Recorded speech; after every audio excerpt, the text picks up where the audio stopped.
ಭ್ರಷ್ಟಾಚಾರದ ವಿಷಯದಲ್ಲಿ ಭಾಳ ಚರ್ಚೆ ಆಗಿದೆ. ಭ್ರಷ್ಟಾಚಾರ ಇವತ್ತು ನಿನ್ನೆದಲ್ಲ, ಅದು ಬಹಳ ದಿವಸಗಳಿಂದ ನಡೆದು ಬಂದಂಥ ಈ ಭ್ರಷ್ಟಾಚಾರ ವಿಶೇಷವಾಗಿ ನನ್ನ ಇಲಾಖೆ ಬಗ್ಗೆ ಚರ್ಚೆ ಆಗಿದೆ. ಯಾವ್ಯಾವ ವಿಷಯಗಳ ಮೇಲೆ ಆಗಿದೆ ಅಂದರೆ ವರ್ಗಾವಣೆ, ರಿನ್ಯೂವಲ್, ಲೈಸೆನ್ಸ್ ನೀಡುವಿಕೆ, ಇವು ಮೇಜರ್ ಆಗಿ ಮಾಡ್ತಕ್ಕಂಥ ವಿಷಯಗಳು. ಇದರಲ್ಲಿ ಯಾರ್ಯಾರು ಅಬಕಾರಿ ಮಂತ್ರಿಗಳಾಗಿದ್ದಾರೆ ಅದ್ರ ಎಲ್ಲರ ಮೇಲೂ ಇವರು ಆರೋಪ ಮಾಡಿ, ಅಸೋಸಿಯೇಷನ್ದವರು ಆರೋಪ ಮಾಡಿದ್ದಾರೆ, ಕೆಲವು ಲೋಕಾಯುಕ್ತಕ್ಕೆ ಮನವಿ ಕೊಟ್ಟಿದ್ದಾರೆ. ಇಂಥವು ನಾನು ಯಾರ್ಯಾರ ಮೇಲೆ ಆಗಿದೆ ಅವತ್ತು ಹೇಳಿದರೆ, ಜೆ.ಎಚ್. ಪಟೇಲ್ ಸಾಹೇಬ್ರು ಇದ್ದಾಗ ಆಯಿತು, ರೇಣುಕಾ ಸಾಹೇಬರು ಸಣ್ಣದ ನವೀಕರಣದಲ್ಲಿ ಕಿಕ್ ಬ್ಯಾಕ್ ಅಂತ ಹೇಳಿದರು, ಕಟ್ಟ ಸುಬ್ರಹ್ಮಣ್ಯ ಅವರು ಲೈಸೆನ್ಸ್ದಲ್ಲಿ ವರ್ಗಾವಣೆಯಲ್ಲಿ ಅಂತ ಹೇಳಿದರು, ಬಿಜೆಪಿ ಸರ್ಕಾರದಲ್ಲಿ ಲಾಕ್ಡೌನ್ದಲ್ಲಿ ಹಿಂದಿನಿಂದ ಮಾರಾಟ ಆಗೈತೆ ಅಂತ ಹೇಳಿದರು, ಪ್ರತಿ ಬಾರ್ನಿಂದ ಮಂತ್ಲಿ ಕಲೆಕ್ಟ್ ಮಾಡ್ತಾರೆ. ಇದು ಯಾರು ಮಂತ್ರಿಗಳು ಅಬಕಾರಿಗಳಾಗಿದ್ದಾರೆ ಅವ್ರ ಮೇಲೆ ಆರೋಪನೆ ಇದೆ. ಆರೋಪ ಮಾಡುವವರು ಯಾರು? ಮಾಡುವವರು federation of wine merchant association, ಈ ಸಂಘದವರು ಮಾಡ್ತಾರೆ. ಆ ಸಂಘದ ಬಗ್ಗೆ ನಾನು ಕೇಳಿದೆ ಅಧ್ಯಕ್ಷರೇ, ಅದನ್ನ ಓದಂದ್ರೆ ಓದ್ತಿದ್ದೀನಿ. ಮೇಲ್ಕಂಡ ವಿಷಯಕ್ಕೆ ಸಂಬಂಧಂತೆ federation of wine merchant association ಮೊದಲನೇ ಮಾಡಿ ಆಜ್ವಿ ರಸ್ತೆ, ಶೇಷಾದ್ರಿಪುರಂ, ಬೆಂಗಳೂರು, ನೋಂದಣಿ ಸಂಖ್ಯೆ, ಈ ಸಂಘದ ಬಗ್ಗೆ ಉಲ್ಲೇಖದ ಪತ್ರ ಈ ಕೆಳಗಂಡಂತೆ ಮಾಹಿತಿಯನ್ನು ಕೋರು ಸರಿಯಷ್ಟೇ. ಸಂಘದ ಬಯಲಾಪ್ರತಿ ಲಗತ್ತಿಸಿದೆ. ಸದಸ್ಯರ ಪದಾಧಿಕಾರಿಗಳು ನೋಂದಣಿ ಸಮಯದಲ್ಲಿ ಸದಸ್ಯರ ಪಟ್ಟಿಯನ್ನು ಲಗತ್ತಿಸಿದರು. ಇದು 20 ವರ್ಷ 30 ವರ್ಷದ ಹಿಂದ್ಗಡೆ. ಆದರೆ ಇವಾಗ ಆ ಫೆಡರೇಷನ್ ಅಸ್ತಿತ್ವದಲ್ಲೇನೇ ಇಲ್ಲ. 20 ವರ್ಷದಿಂದ ಆ ಸಂಸ್ಥೆ ಅಸ್ತಿತ್ವದಲ್ಲಿ ಇಲ್ಲ. ಅವರು ಯಾವುದೇ ವಾರ್ಷಿಕ ಸರ್ವ ಸದಸ್ಯರ ಸಭೆ ಆಗಿಲ್ಲ, ಕಾರ್ಯಕಾರಿ ಸಮಿತಿ ಚುನಾವಣೆ ಆಗಿಲ್ಲ, ಪ್ರತಿ ವರ್ಷ ಲೆಕ್ಕಪತ್ರದ ಆಡಿಟ್ ಇಲ್ಲ. ಅದಕ್ಕೆ ಸಂಘವು ಕಲಂ 11, 12, 13 ಉಲ್ಲಂಘಿಸಿರುವುದರಿಂದ ಸದರಿ ಸಂಘವು ಪ್ರಸ್ತುತ ಚಾಲ್ತಿಯಲ್ಲಿಲ್ಲ. ಈ ಸಂಘದವರ ಆರೋಪ ಯಾರ್ಯಾರ ಮೇಲೆ ಮಾಡಿದ್ದಾರೆ ಅಂದರೆ, ಎಷ್ಟು ಮಂದಿ ನಾವು ಅಬಕಾರಿ ಮಂತ್ರಿಗಳಾಗಿದ್ದಾರೆ ಅವರೆಲ್ಲರ ಮೇಲೆ ಮಾಡಿದ್ದಾರೆ, ನನ್ನ ಮೇಲೇನು ಮಾಡಿ. ಎಲ್ಲಿ ಅಂದರೆ ನೀವು ಏನಿಗೆ ಹೇಳಿದ್ರಲ್ಲ, ಇಷ್ಟು ದೊಡ್ಡದಾಗಿ ಎಲ್ಲರ ಮುಂದೆ ಮಾತಾಡಿದ್ದಾರೆ. ಹಾಗಿದ್ರೆ ಈ ಪ್ರಜಾಪ್ರಭುತ್ವ ವ್ಯವಸ್ಥೆಯಲ್ಲಿ ನಮಗೆ ಅಧಿಕಾರ ಸಿಕ್ಕಾಗ ಈ ಭ್ರಷ್ಟಾಚಾರವನ್ನು ಕಡಿಮೆ ಮಾಡೋದು ಅಥವಾ ಹತ್ತಿಕ್ಕುದು ಅಥವಾ ತೆಗೆದು ಹಾಕುವುದು ಏನಾದರೂ ಒಂದು ಮಾಡಬೇಕಲ್ಲ. ಇಲ್ಲಿವರೆಗೆ ಇವ್ರೇನು ಮಾಡಲೇ ಇಲ್ಲ. ಆದರೆ ನಾನು ಅಧಿಕಾರಕ್ಕೆ ಬಂದ ನಂತರ ಅಧ್ಯಕ್ಷರೇ, ಅಬಕಾರಿ ಇಲಾಖೆಯಲ್ಲಿ ವರ್ಗಾವಣೆಯಲ್ಲಿ ದಂಧೆ ನಡೀತಾ ಇದೆ, ಹಣ ಲೂಟಿ ಆಗ್ತಿದೆ ಅಂತ ಹೇಳಿದ್ರಲ್ಲ, ಅದಕ್ಕೆ ನಾನೇನು ತಂದೆ,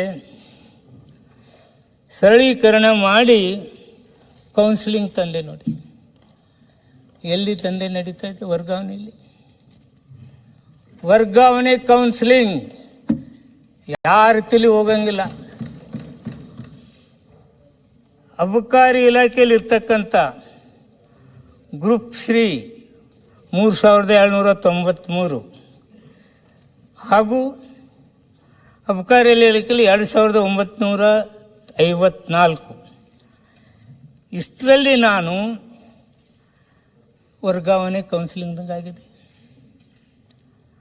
ಇನ್ನು ಗ್ರೂಪ್ ಎ ಬಿ ಅಧಿಕಾರಿಗಳನ್ನ, ಈ ಎ ಬಿ ಸಿ ಏನು ಯಾವುದೇ ಅಧಿಕಾರಿ ಮೇಲೆ ಲೋಕಾಯುಕ್ತ, ಇಲಾಖೆ ವಿಚಾರಣೆ, ದಂಡನಾವಧಿ ಇರ್ತಕ್ಕಂಥ ಯಾರ ಇದ್ರೆ ಎಕ್ಸಿಕ್ಯೂಟಿವ್ ಕೊಡೋಂಗಿಲ್ಲ. ಇದು ಯಾವೂ ಇರಲಿಲ್ಲ ಅಧ್ಯಕ್ಷ, ಮೊದಲು ಯಾವೂ ಇರಲಿಲ್ಲ.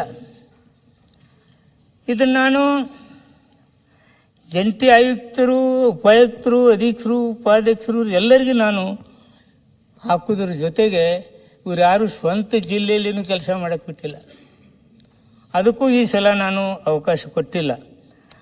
ಅಮಾನತ್ ಆದ್ರಂದ್ರೆ ಪುನರ್ ಸೇವೆಗೆ ಮತ್ತೆ ಎಕ್ಸಿಕ್ಯೂಟಿವ್ ಕೊಡಲ್ಲ. ಇದು ಅಷ್ಟೇ ಅಲ್ಲ,